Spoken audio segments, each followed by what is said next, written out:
content from Europe, Asia, Africa, and now right here in the USA. Watch us via Roku on your smart TV. Download the Millennium TV app from the App Store to stream our shows anywhere, anytime. Millennium TV.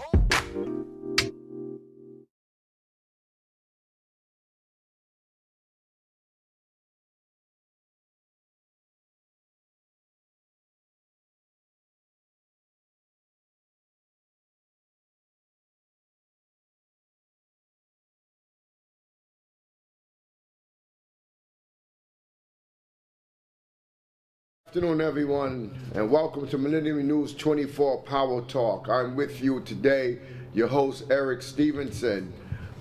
Pleasure to be back with you once again.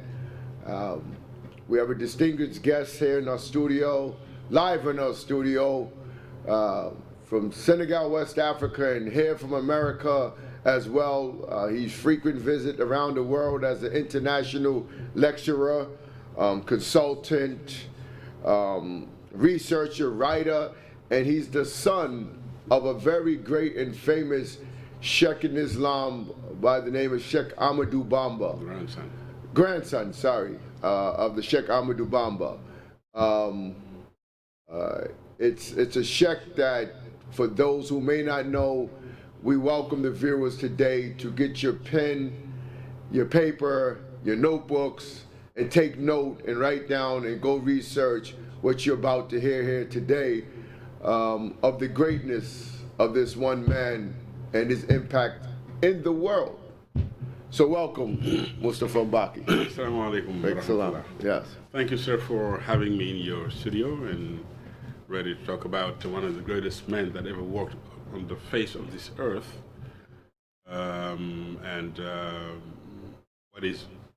What was he about? Who was he? What did he do? What did he say? What did he write? Yes. All of those will be discussed on this studio today. And I see we have one of the photos up of the photos with the Sheikh and a lion, kind of like lying down, sleeping like a kitten. But I guess we'll get into the explanation of what that's all about too. But welcome today. And viewers, thank you for tuning in to one of the greatest shows here on Millennium TV. Before we go into some of the history and who is this great Sheikh, we want to go over some current events that's going on in our nation. It's a political year. Sometimes I don't like when we get into political years because there's just too much back and forth and a lot of bickering and a lot of division in politics, in trying to set the record straight on who America wants or who we decide to be the president or continue to be the president. So, Mr. Baki, I would just like to ask you a few questions that you may want to be able to touch on, in your opinion, from your perspective, from having a worldview perspective. As you know, President Biden, he will give the State of the Union address on March 7th in a moment of a great challenge for the United States, in the middle of a war going on that they're being supportive of, and everything else in the middle of a presidential election where Donald Trump seems to continue to be surging in the polls on his side of the fence. So what is your thoughts on that? Well, we pray and hope that there will be stability in this world, despite the fact that there is war going on between Russia and Ukraine. And we all know that there is strategic issues, defense regarding that. And I think it would be wise to seek means to resolve the problem, but peacefully, just like our beloved Sheikh taught us, and our proud Mount, peace be upon him, taught us. Politics is timing and situation. If Donald Trump continues to surge in the polls, there's a reason. Maybe the people are fed up with the same system. Maybe, I'm not saying that's the case, but there has to be a change for people to be able to have access to health care, Yes. to be able to have jobs, to be able to live decently in decent neighborhoods, and the like. So I think if the people will express need to have a change, they will do so. And I think this would be an opportunity for the president to lay down a broader vision for the future of his presidency and what he offers or plans to offer to the nation once and if he's reelected. So it's going to be interesting to hear what he has to say, and in the time that we're living now, how he's going to lay down the vision of guidance that's going to be beneficial for all of us, for our well-being, for our health. The health crisis is so high now. It's so many people getting sick these days. The hospitals are overloaded. So much is going on with pandemics and medical illnesses, sicknesses, diabetes, cancer. The cancer rate is through the roof now. Diabetes is through the roof now. It goes on and on. So I'm hoping to hear something about how he plans to contribute to doing something about the well-being of the health of the people of the nation, and his vision for employment, and as you mentioned, better neighborhoods, housing, of course, job creation. We can't have housing and pay for housing without jobs. That's right. So we need an aggressive job creation program and education program that puts people into good paying jobs that they can afford to pay in this high cost of living society today. Another thing on point two I had about former President Donald Trump, how he downplays the January 6th resurrection on the anniversary of the Capitol siege, and he calls jail rioters hostages.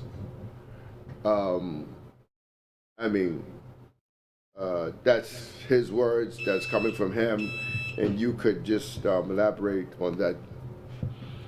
With Donald Trump, if I remember correctly, during the primaries of the Republican Party, there were 16 or so candidates lined up.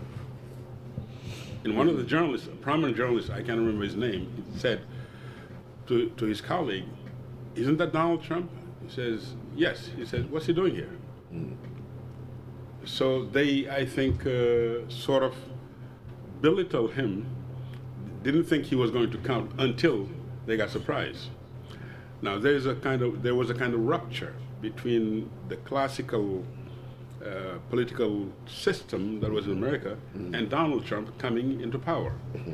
That's obvious. So I think if he was, even though we are in a globalized era, America has allies, NATO, throughout the world, and the international financial structure comes into play every time there's a war, every time there's a pandemic. Those world leaders need to really think and see what's going on in front of the world. That is, another kind of structure, international structure, trying to replace or compete with World Bank. And that is Brazil, China, India, Russia, the BRICS. If the world came to this point, then there's something to think about. You see? So the international order is currently dysfunctioning, if I can call it that. That's what it seems to be. So I think we need to really invite Africa, which has all the natural resources, without which you cannot function. I'll just give you one example. The German Chancellor came to Senegal, to Macky Sall, President Macky Sall, to seek a gas contract. That was the first time ever. Gas contract. Because of the crisis in Ukraine, between Ukraine and Russia. Because the gas contract, why? During the winter time, they need that gas to heat up the homes and other things. So there is something going on in the world, and I think, I want to speak for Africa, they need to get together and think of ways and means to be able to be as a continent, an indispensable element in the economy and the natural resources, because Africa has all the natural, like Senegal, it has everything you can think of, from oil to gas to gold to whatever else you can imagine, and so do other countries. So if the United States of Africa is not in place yet, there is a reason. You have the English-speaking zone, you have the French-speaking zone, you have the Portuguese-speaking zone, which is not many, but you have the dominant players, which is Nigeria and South Africa, English-speaking countries. So the first thing they should do is try to get one currency that is going to allow them to be a key player in the decision-making process in the world. And on another note now, you might have heard, well, many are saying it's kind of hypocritical that on January 6th, the resurrection, the insurrection on January 6th on the Capitol, many of the Republicans had blamed Trump for the Capitol riot. They condemned him, said it was wrong. Now, those same ones are turning around and endorsing him in his presidential bid. I mean, you know. Look, I think the Democrats... It's like you're saying you're wrong, you committed a crime, or you did wrong, or you killed someone, or you did whatever. That's partisan. And you're not good, right? And then all of a sudden, we forgive you and we want you back to be a president. That's partisanship. It seems that Donald Trump, President Donald Trump, has galvanized at the grassroots level the Republican Party, and that's what we're witnessing right now. You see, I don't know whether the Democratic Party has another candidate other than Biden, because people think of his age, which to me doesn't matter really. As long as the health is there, I don't mind the age. You can be 100 years old if you're healthy, and healthy enough mentally, intellectually, spiritually, to conduct business as usual. You should be able to be given an opportunity. Yeah. But like in Senegal, if you're 70, you're out of the race, which was a law that was passed to just try to get former President Wade from running again. But there's something going on in America. There's a change that's taking place in the mentality, in the manner in which people perceive their leaders, in the economy, in the healthcare, in the housing, in the job creation, in the creation of wealth, and its distribution. So I think... but it seems like partisan politics is forgiving of wrongdoing when it comes to partisan politics, as you just mentioned. You know, they condemn it, but now when it comes to their side, their party, they're forgiving of it, and they decided to line back up and support his presidential bid. So apparently, like I've heard somewhere somebody says, we don't care about the truth. You see, that's what it looks like. Yeah, right? Do you care about the truth? Yeah. And if you lie, are you held responsible? You see, are you held accountable? So if anything, I think what matters to them should be to conduct business in order to better the millions of lives of Americans and indirectly the world. In Chicago, the Board of Trade, they fixed the pricing structure of cereal. That will affect me in Senegal. We need Sheikh Amadou Bamba Absolutely. in these days. Here we go. Time let's to pray get into it. For and do prayer for America in this world. But we'll be right back after this break, and we're going to get into now who is Sheikh Amadou Bamba and his works and the great work that his grandson has done in interpreting and translating some of the works into the English language, and talk about his great books that's on Amazon and on the market today. We'll be right back.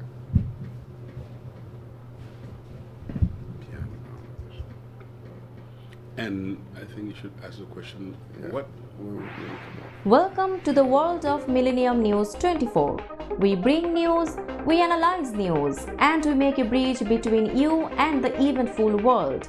24/7, Millennium News 24 team is at your service. Don't miss today's America, Editorial Today, and Global Democracy with host Tofader Noor. You also won't want to miss Todd Goldfinger's show, Goldfinger Music Hour, Noon News with host Todd Goldfinger. And to stay connected with all top and trending news, don't even miss Millennium News Hour with host Tanziba Nouri. Millennium News 24 is available to be watched free for all LED TVs such as Sony, Samsung, LG, Roku TV, Amazon TV, and Apple TV. And also in all European countries and Australia, available with the Sky Network, Worldwide Jago TV, Radiant IPTV, Worldwide Jago BD Network, and Horizon Satellite globally. Millennium TV 24 News, news you need to know.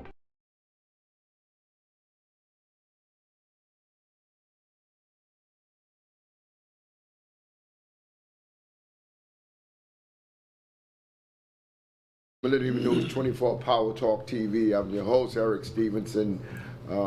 Welcome back, and we're back with Mr. Dr. Mustafa Mbaki, the grandson of the Sheikh Ahmadou Bamba, as we just went over a couple of topics of current events here with the presidential race going on in America and the need for healing of our nation.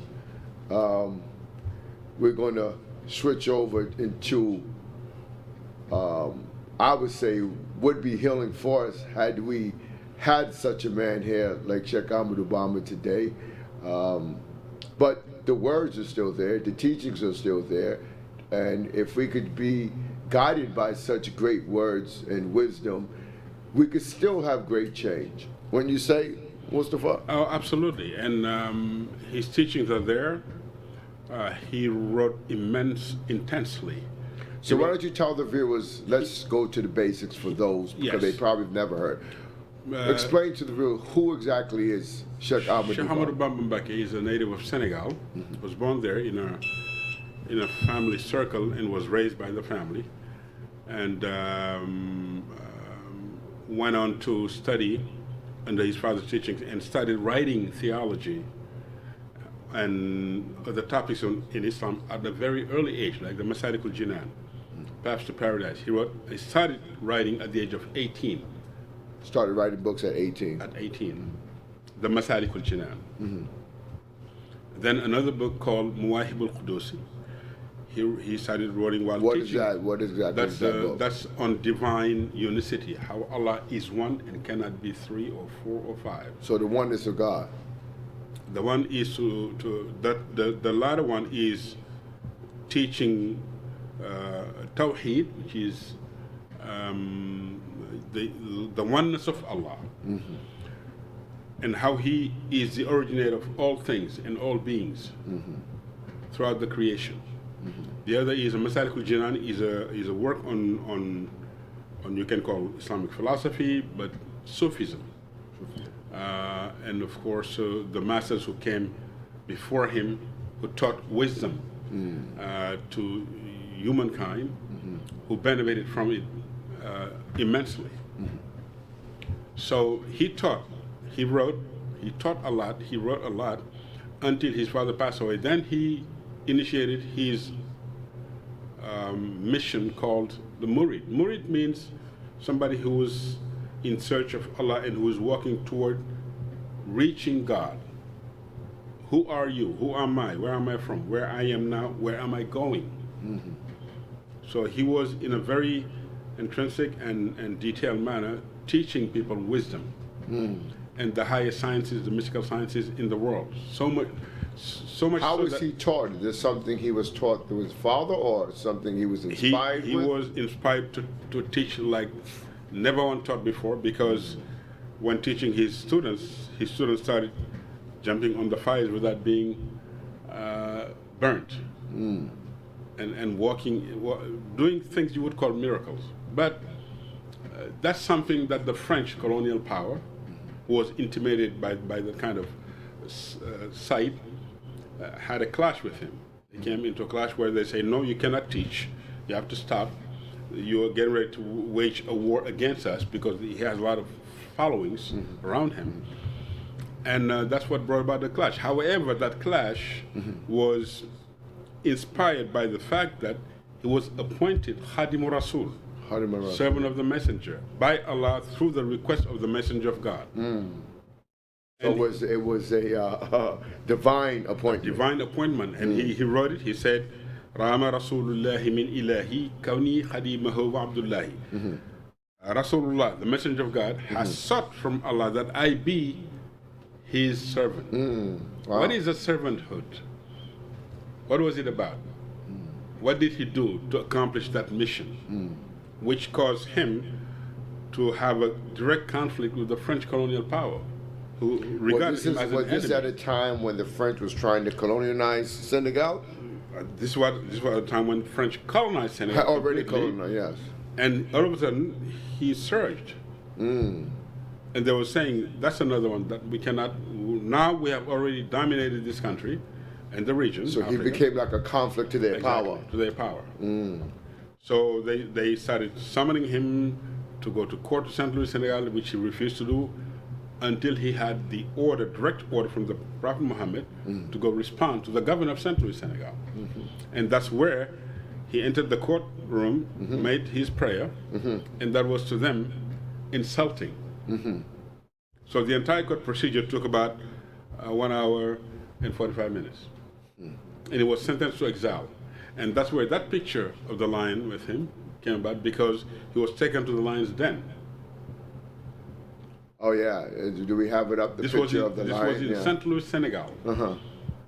They came the following morning, found him alive, and they took him and gave him a ride to Dakar, 2 nights, on that Thursday and Friday night, and Saturday morning he was to embark to Gabon. And it was between Dakar and Guinea-Conakry that he executed his memorable prayer over the Atlantic Ocean in broad daylight. So that was like another miracle. That's what the French. That's the reason why the French are refusing to declassify. Hear me. They're refusing to declassify the archives pertaining to this period of 1895 and 1902. 1895 to 1902. Nothing has been leaked except for one document, which concerned Mauritania, actually. But it showed the divine power that this man was endowed with. So they was really upset and off to really actually destroy him, in their minds. The first assassination attempt took place in St. Louis, Senegal, with the lion. So they actually put him in a room with a wild lion. With a wild lion. Locked him in. Locked him in there. For how 24 long? hours. 24 hours, yes. They came back the following morning, they found him there. They found him there with the lion. They asked him to come out. He came out. Then he was taken to Dakar for 2 nights, then en route to Gabon. When they arrived in Gabon, between Dakar and Conakry is when he really exhibited the greatest miracle in human history since Moses, praying over the Atlantic Ocean. And he wrote it. Midadi wa aqlami liman zazaha al-yamma kama zazaha shaitan wa jahal wal-ghama. That means my ink and my pens are exclusively dedicated to Allah, who repelled the waves away from my proximity. Wow.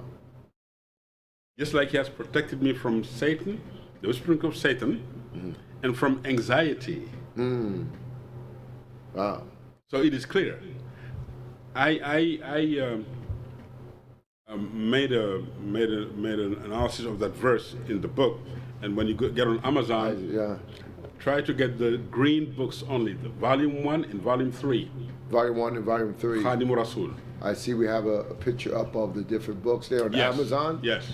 Volume 1 only and volume 3 are available. Okay, volume 1 and 3. The green color. The green color. And the title would be Khadimu Rasul, Khadim Rasul, servant of the messenger. Servants of the Messenger. You will see another Book book, 1 and 3. book 1 and 3. Wow, they must be selling by the You will see hundreds another. of thousands on Amazon.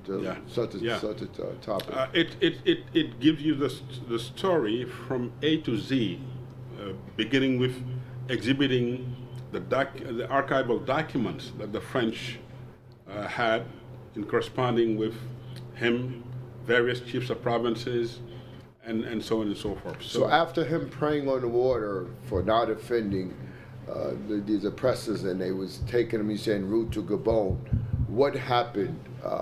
Did he get to Gabon? And if he did, what happened after Dakar, the prayer, Conakry, Benin, Grand Bassam, Ivory Coast, Benin, Grand Bassam, Benin, Ivory Coast, and then Gabon. When he arrived in Gabon, the first thing they did was bury him alive. And everything I'm telling you is documented through his writing. And it's in the books. They buried him alive and came back from Gabon, Libreville, Gabon, the capital. They buried him alive. When they came back from this burial site, they came back in his room and found him in prayer. And he himself wrote this by saying, "Radama Rabbi ma'aduwi hafar lidarari wasanani ani nafar." My Lord has ejected me from that hole which my enemies dug in order to destroy me. Wow. And that poem, it's a Quranic poem. He writes by taking a verse of the Quran, and taking each letter from that verse and write a rhymed verse, so that when you're reading that poem, descending, you're reading the Quran without knowing it. That's never been done in Islamic history. First time ever. So they said, so when they came back, they found him in his room praying. Yes. And what was the response? And they sent him to Cabinda, Angola, to Monseigneur Bessier, because what took place as a mystery was beyond their understanding and beyond rationale. So they were so shocked. They were so shocked. They're seeking now a higher level. Yeah. That's right. They took him. They contacted Monseigneur Bessier. They took him there. They took him to Cabinda, Angola. He didn't last there. We don't know what happened yet because they haven't declassified. But they brought him back to Gabon. Then they took him to Mayomba. Mayomba is where they had invited another bishop, Monseigneur Antoine Hippolyte Kari, to take a look at him.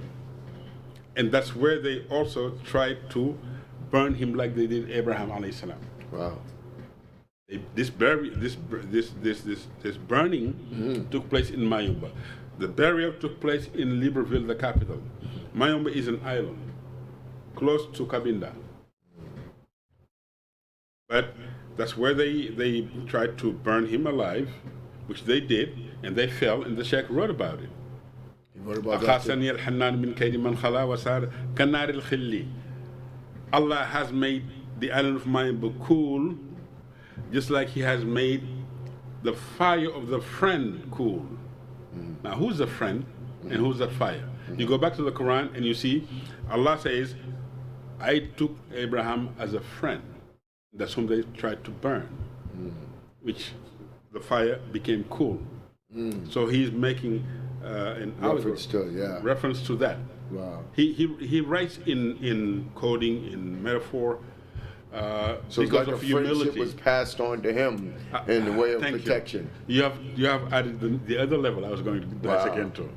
So that means that he has been begotten as a friend. Wow. You know, this is getting so much. We're going to take a break and come right back. Yeah. Don't leave your seats. More is to come. Right here on Power Talk. Yeah.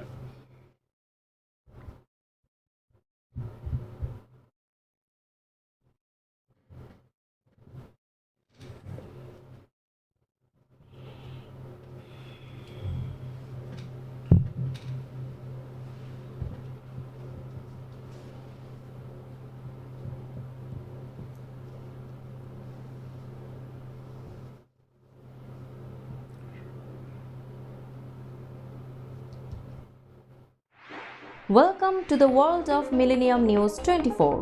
We bring news, We analyze news and we make a bridge between you and the eventful world. 24/7, Millennium News 24 team is at your service. Don't miss today's America, Editorial Today, and Global Democracy with host Tofader Noor.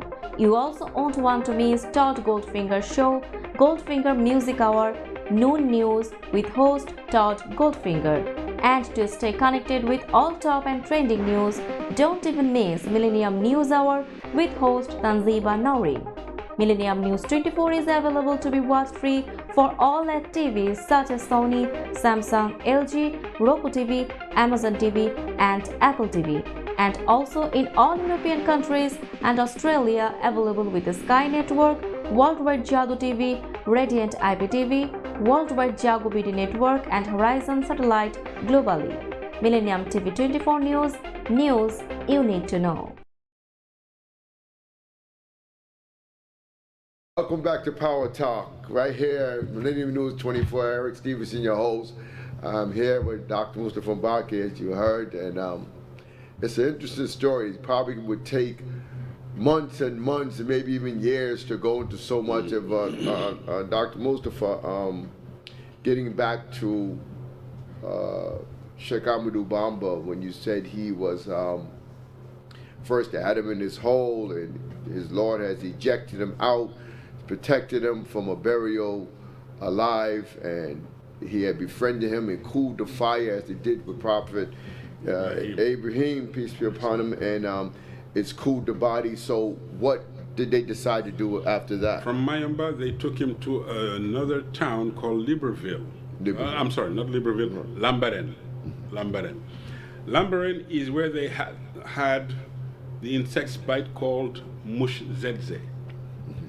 If those insects bite you, you will not last 6 hours before you die. Wow. You fall into sleep. That's what they call it. Like a poisonous snake. Poisonous snake, exactly. That's what they call like the bite of a poisonous snake. Poisonous snake. Wow. So they took him there, left him there for 6 months. They decided to take him from there to so the bugs did not affect him. But what's interesting is that they consulted with Dr. Schweitzer of German origin. Told him that he was there for 6 months and he didn't die. That's why you see that laboratory that bears the name of Schweitzer, who was trying to understand why he didn't die. You see, so but they took him back to Libreville. Then that's where they had the fire squad. The fire squad was probably the last trial he underwent while in exile in Gabon. He went back from Libreville to Senegal for 6 months, then to Mauritania. We'll get to that part. But in Gabon, the last trial was that they put him by the tree, lined up 12 soldiers, asked them to pull the trigger when the countdown. Firing line began from 5 to 0. From 5, 4, 3, 2, 1. When they reached 0, something occurred that you cannot explain. Another miracle. Another miracle. The unveiling of the angels of Badr, to be more specific. Ahlu Badr. And what I'm telling you, he wrote, because you will have a lot of millions of viewers out there who are not spiritually, involved with spirituality, because the Quran.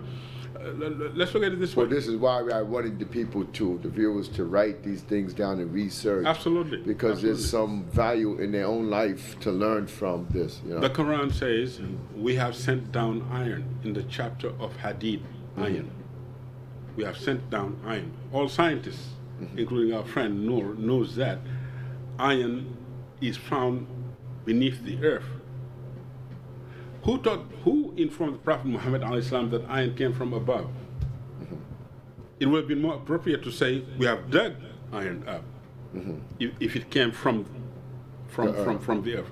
But the fact that it is scientific information that is talking to the people out there who are saying that Muhammad, peace be upon him, copied the Quran or somehow wrote the Quran. He did not have access to that information 1400 years ago. Impossible. So the Sheikh was saying I am the inheritor of the Quran. أورثني الله كتابه المبين حسن بان وما ليس. I am the inheritor of the Quran manifestly and in hidden part. And so when they reached 0, the unveiling of the angels took place. You know, you and I are sitting here. We think we are alone, right?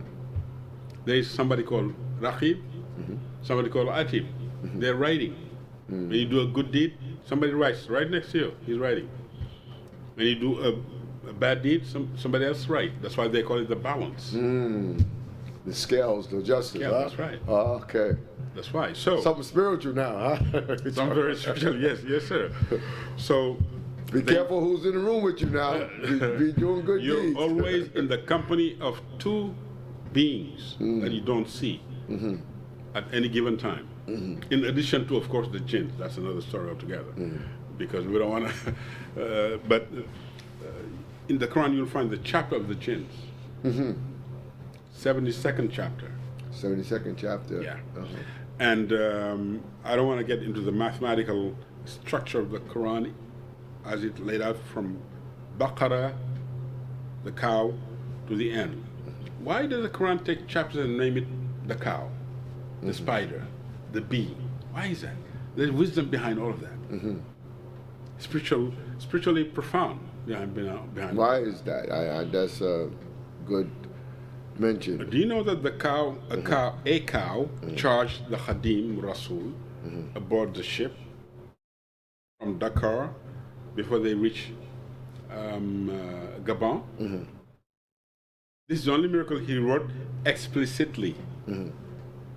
When he was interfacing with the governor of St. Louis back in September the 5th, 1895, the governor told him when they reached the verdict, the governor said to him, Khadim Rasul, you will know today that I have the ultimate authority. The Sheikh responded and said to him, you are a liar. Allah has the ultimate authority. So they regarded that phrase as an insult to France. So the governor wrote a letter. But the French was the oppressors in their country, oppressing They them. don't care. They're the one who declared the universal, Declaration of Universal Human Rights. So when he rebelled, or when he rebelled against what their statement, what happened for them? That's why they asked him. They asked the captain of the ship to take him out of his cabin and put him where the bull. That's right. That's where the bull charged and flew over his head. It has wings. This is the Sheikh writing. It didn't touch him. Didn't touch him. And then the doctor called Clarac tried to, in a very set of paranoia, said to the Sheikh, come, we'll give you a better cabin. That same Dr. Clarac said, in his memoir, we've been doing research, he wrote one sentence. An incident occurred aboard the ship. Period. That's it. That's it.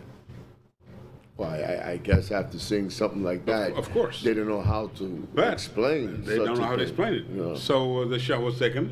After that last miraculous event that occurred in Libreville with the descent of the angels, they took him back to Senegal on the first ship that came aboard without explaining on paper why are they taking him back to Senegal.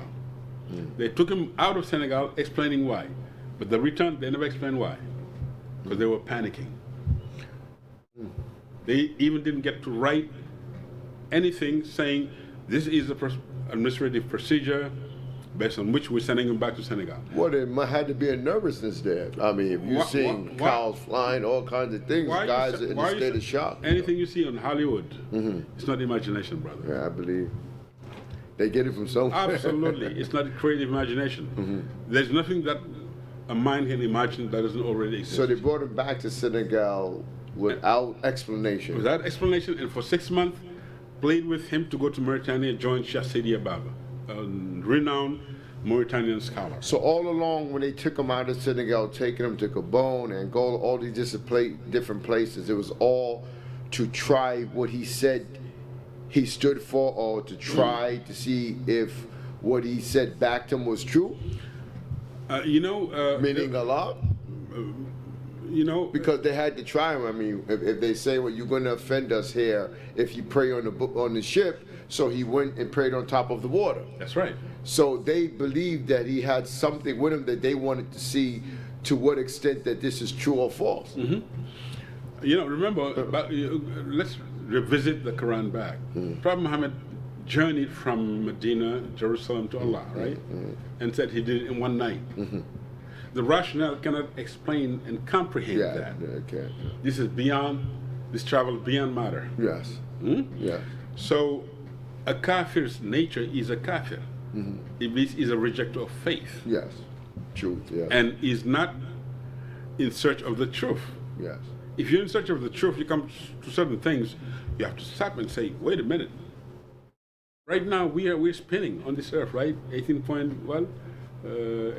something per second, 18 miles per second. Okay. 18 miles per second, 18 miles per second, right? You can feel it, right? Can't feel it, yeah. Right? Right. This came about during the discovery of sciences and whatnot. The Prophet Muhammad said this in Surah Yasin, 1400 years ago. Kullun fi falakin yasba'un. All galaxies are floating. That's in Yasin? Yes, it's Surah Yasin. Go back and read it. It's right there. Wow. So he talked about the world turning, spinning at a certain rate 1400 years ago.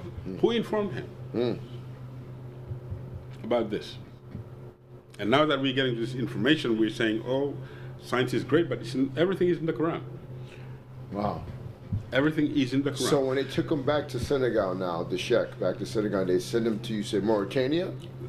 When they were, the last letter he wrote to the governor was to tell him that his word is in conformity with his deed. He tells the truth no matter what. And then he wrote, Allah Samad. So to Ikhlas. Guess what? He's glorifying Allah and he's also sending blessings to Allah, to the Prophet Muhammad through Surah Ikhlas. Do you see anywhere in Ikhlas Sallallahu ala Muhammadin? Do you see it? No. Qul Wallahu ahad, Allahu samad, lam yalid wa lam yulad wa lam yakun lahu kufuwan ahad. Do you see anywhere? Sallallahu ala Muhammadin? No. I'll show it to you. Qul wa Allah ahad. Allah samad, lam yalid wa lam yulad wa lam yakun lahu kufuwan ahad. To Allah. That's one. Qul ahad.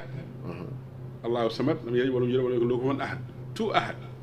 To Allah, to ahad. Okay. Allah ahad, Allahu samad, lam yalid, walam yulad, walam yakun lahu kufuwan ahad. Three. Yeah, three. Lam. To Allah, to ahad, three lams. Each letter in Arabic has numerical value. If you calculate that, you'll get 368. And 368 is exactly the numerical value of Sallallahu ala Muhammad. Wow. Every time you're reading Ikhlas, you're reading Sallallahu ala Muhammad without knowing. So this is a sciences That's some real that's sciences, buried in the Quran. Wow. And that's what the Sheikh used when writing, eulogizing the Prophet, sending blessings to him, or glorifying Allah, or teaching. So they took him from St. Louis, Senegal. And they decided to bring him back to Senegal. And then ask him to come to Mauritania to go to And these are ask the him to French. The French are still doing this. The French are still doing this. Yeah. Okay? Now they knew back then, during that 8-year period, something they didn't know before. That is, this man is not an ordinary human being. That's one thing they know. So they took things very carefully. They approached him very carefully by contacting a renowned scholar, Sheikh Sidiya, and asked him to take Sheikh Ahmad Bamba. You know why they did that? They thought if the black men went there, they would be in a kind of inferiority and submit themselves to the Arabs. The contrary happened. Ablad Dayman, the tribe of Dayman, submitted themselves to Khadim Rasul. Wow. If he was befriended by God, because the Quran, because the yardstick by which you measure superiority is in your fear of Allah. Fear, which may be different from knowledge. Fear is something else. Different, yeah. Very different. It's a practice. So, but let me read a very interesting story. When he entered the courthouse of the governor en route to Mauritania, he came and noticed that Merlin, the governor, then governor, was paying homage to the flag of France. He entered, the Sheikh turned around. Merlin noticed it, came to Sheikh Sidi and said to him, ask him to look at the flag till we finish. Look at the flag. You know, we're going to take a quick Sure. break, and we're going to come right back. Hold that. We're going to get right back on this flag and continue from there. Just a moment, we'll be right back.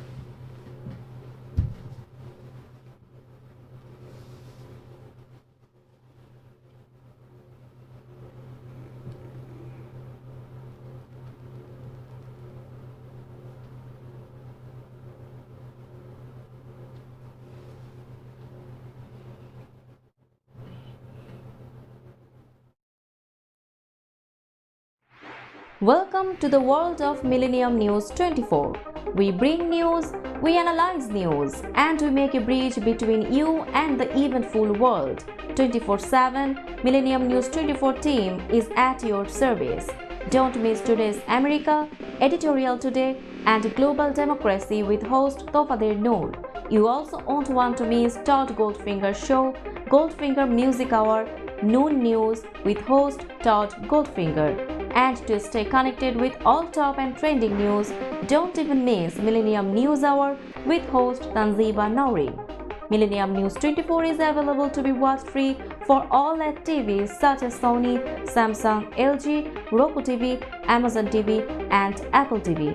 And also in all European countries and Australia, available with the Sky Network, Worldwide Jadoo TV, Radiant IPTV, Worldwide Jago BD Network, and Horizon Satellite globally. Millennium TV 24 News you need to know. Talk TV right here on the Millennium News 24. Eric Stevenson, your host. And we're still in the studio with the grandson of one of the greatest sheikhs that lived on this planet, Sheikh Amadou Bamba. And we want to continue right into this story. So, Sheikh Mustafa, you were saying when he went back and he walked into this courthouse and he saw the flag of France. What happened from there? He turned around, didn't want to look at it. He refused to look at the flag. Because they are paying respect to a flag. Okay. He pays respect to Allah, to God, and His Messenger, and his friends. So he turned around, and Merlin said to Sheikh Sidi, ask him to look at the flag. After 3 times, Merlin said, you know what? We wanted to take him to Madagascar for the second exile. It's because of you that we are not taking him to Madagascar, but we are taking him to Mauritania. So tell him not to push it. The Sheikh turned around and pointed at him. I said, if you force me to look at the flag, I will look at it. But I will ask God, Allah, to precipitate the downfall of France from today onward. And France will never have any say-so in any country throughout the world until the end of time.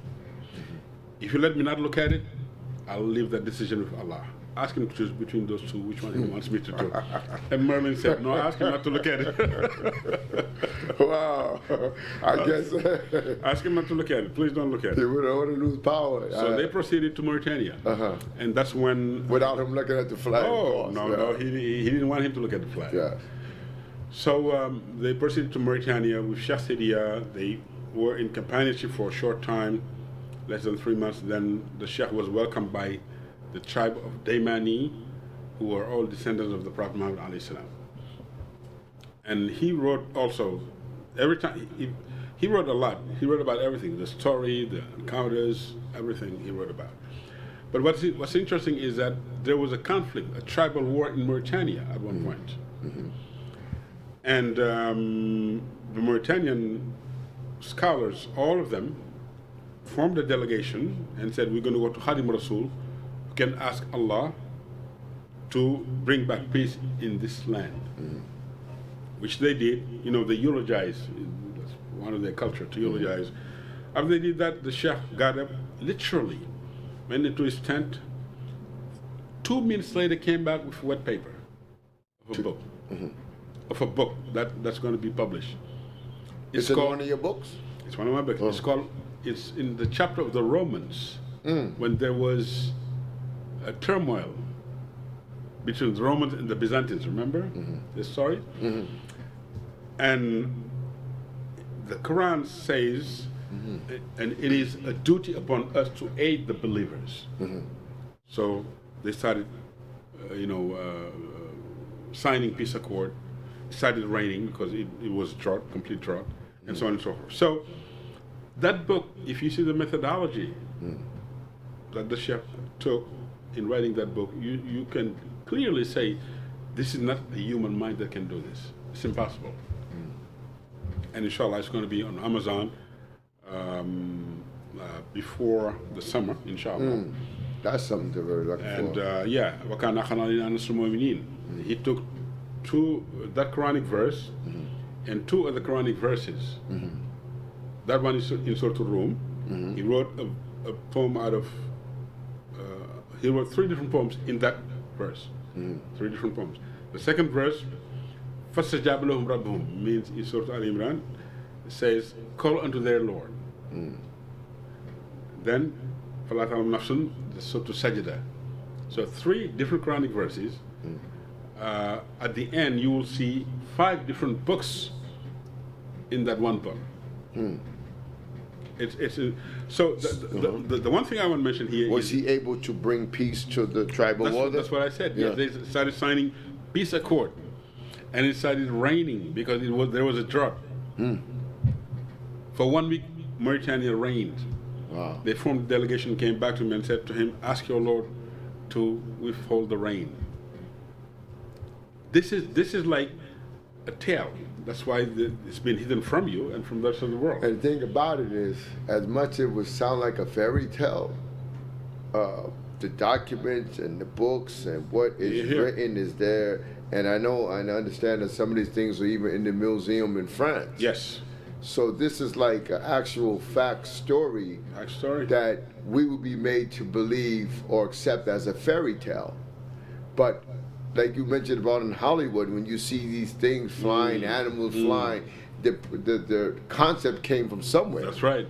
So it means that there's a reality beyond what we think or know sometimes because of a lack of us developing our mind and our spirituality and spiritual self.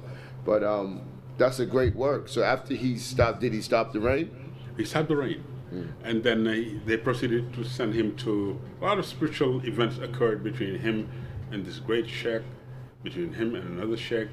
So where was the French in at this point now? Did they finally say we're done with him? There was a post occupied by Capolani, a Frenchman, in Mauritania, in the area called Humak. And Capolani, this was the only leaked document that was classified. And I share it with you. The Frenchman himself wrote, I took my friend Bouzid to visit with Sheikh Ahmadou Bamba because we were asked to do so. And he was describing where he went through a lava rain and and this and that. And then he came to the Sheikh and wanted the Sheikh to give him 150,000 francs. So I asked him to kneel. He kneeled. He took his hands and put them by his head. Capolani, the Frenchman. And Capolani is literally explaining what I'm telling you now.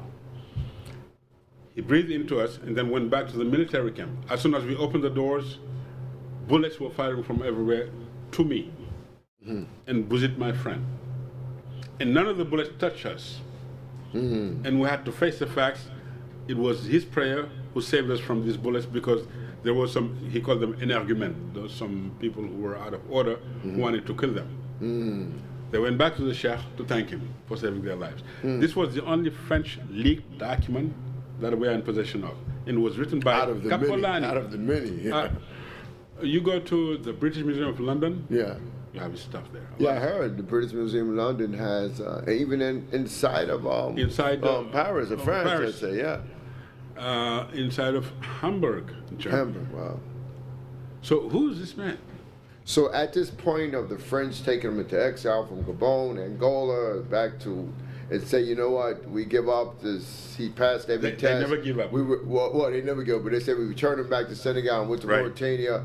So, at what point did the French finally convinced that? They took him from Mauritania to Chain Jollof, and that's where Jesus, peace be upon him, came. Jesus. And Holy Mary. There's a poem regarding that. We'll make that available. Wow. A conversation between the Khadim Rasul and Holy Mary. Wow. When she left, Jesus came. And during that, it was, what do you call it, a winter season. It rained like crazy. It was raining. And there was all kinds of fruits and vegetables that erupted because of the presence of the Ruh, Jesus, in that vicinity. Wow. And what location is this? Chayin Jollof.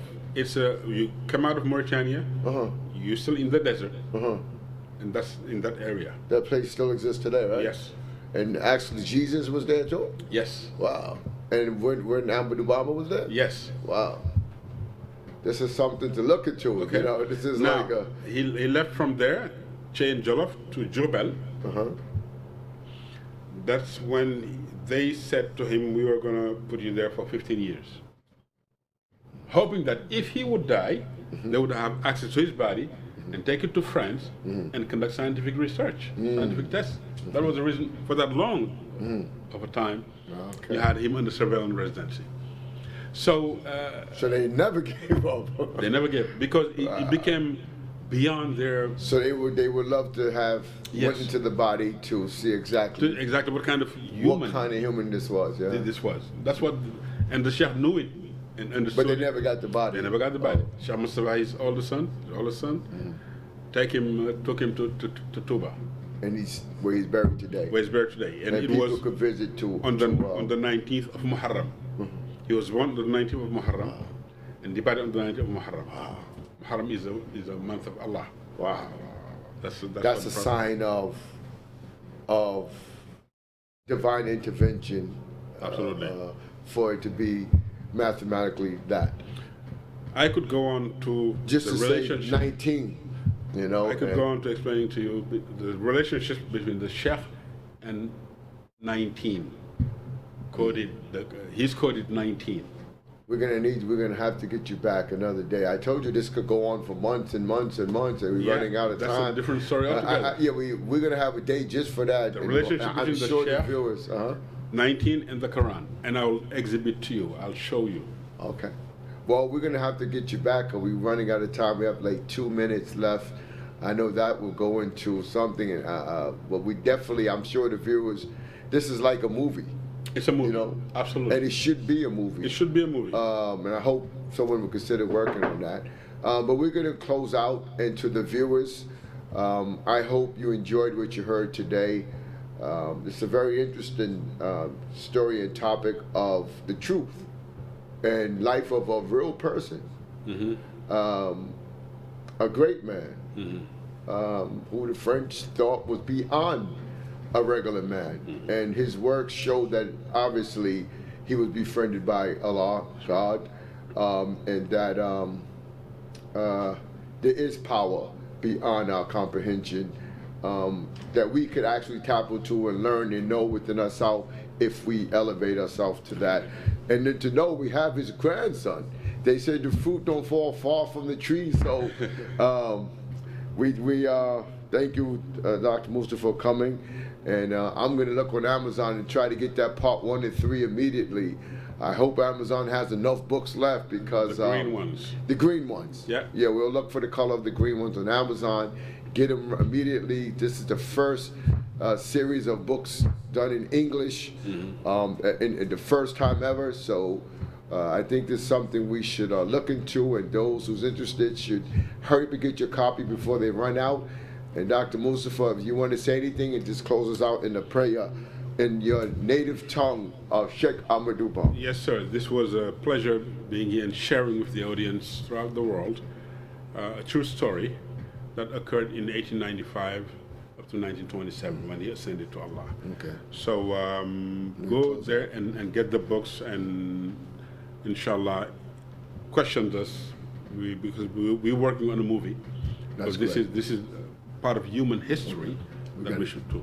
Okay. بسم الله الرحمن الرحيم طول لنا وما صحيح لنا بردنا وحبنا رشوة توفيق يا الله وكن معوذ لنا من شر ذي حسد وشر بن وشر عين يا الله وشر السحر وشر الخلق سيما وماجن وزارة يا الله فتاه وحاب يا رزاق يا ملكي لفتح وابليا وارزقني بكل لنا يا ذا الجلال يا متعالي يا خير ولا أجب دعائي قال المرسل الله.